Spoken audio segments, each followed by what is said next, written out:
Hello students, good morning.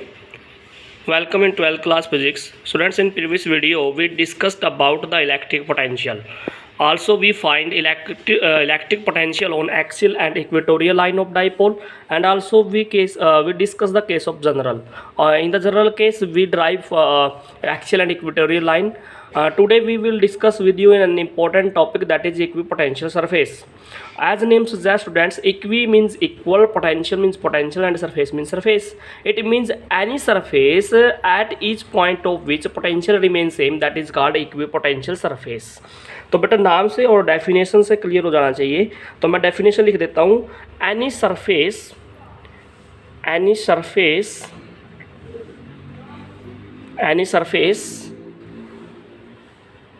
that has same electric potential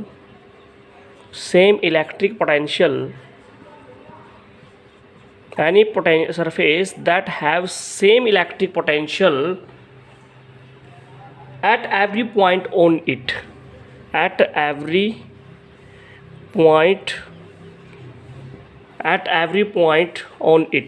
it means any surface which having the same potential at any point, that surface is called equipotential surface. बिल्कुल, it's clear. Let's say this is a surface. Okay, let's say this is a surface. If this surface at let's say we have 4 points A, B, C, D. If we have potential at all points is same, let's say potential at A, potential at B, potential at C, potential at D. If all potentials are same at all points, so we can say that this surface is called equipotential surface. So now, as name suggests, any surface which having same potential at any point, that is called equipotential surface. Now, what are the properties of equipotential surface? एक equipotential surface की क्या क्या properties हो सकती हैं, उसके बारे में बात करते हैं. तो first of all property discuss करते हैं, प्रॉपर्टीज़ के बारे में बात करते हैं. Because we know act equipotential surface potential is same. तो फर्स्ट प्रॉपर्टी क्या है भाई, वेरी इजी है, that is no work is done. First property क्या है भाई, no work is done in moving a test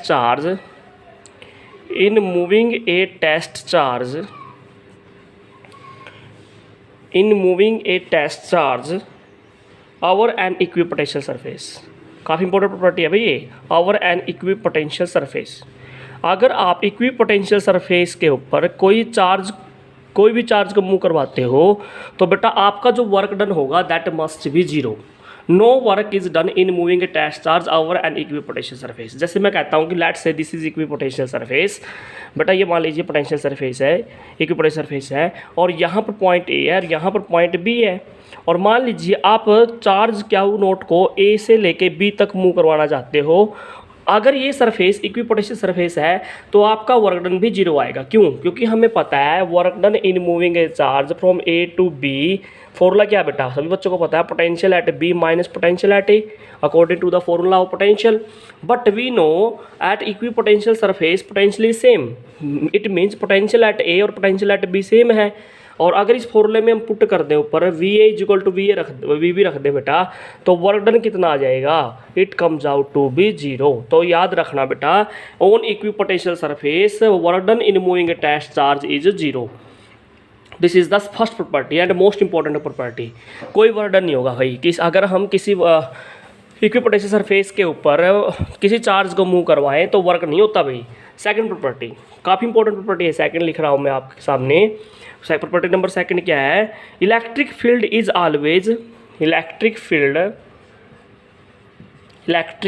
ये काफ़ी इंपॉर्टेंट प्रॉपर्टी है भाई. Electric field is always perpendicular to equipotential surface. ये भी काफ़ी इंपॉर्टेंट प्रॉपर्टी है. इक्विपोटेंशियल सरफेस के ऊपर है ना जो इलेक्ट्रिक फील्ड होता है ना, वो परपेंडिकुलर होता है सरफेस के. कैसे बताता हूँ, देखो ये प्रॉपर्टी आपको पता है. कौन सी प्रॉपर्टी भाई, work done in moving a charge from A to B that is equal to V B minus V A. ठीक है जी. और ये भी आपको पता है line integral E dot D R, ये होता है ए टू बी. लेकिन अभी मैंने आपको बताया है from the definition of equipotential work done कितना आता है, 0। इक्विपोटेंशियल सरफेस पे वर्डन कितना आता है बेटा, 0 आता है। तो ये टर्म भी क्या हो जाएगी, 0 हो जाएगी।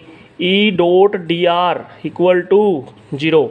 अच्छा, दो वेक्टर्स की डॉट प्रोडक्ट 0 आ जाती है, इसका मतलब क्या है भाई, इलेक्ट्रिक फील्ड क्या है, परपेंडिकुलर है डी आर के। Electric field is perpendicular to D R vector.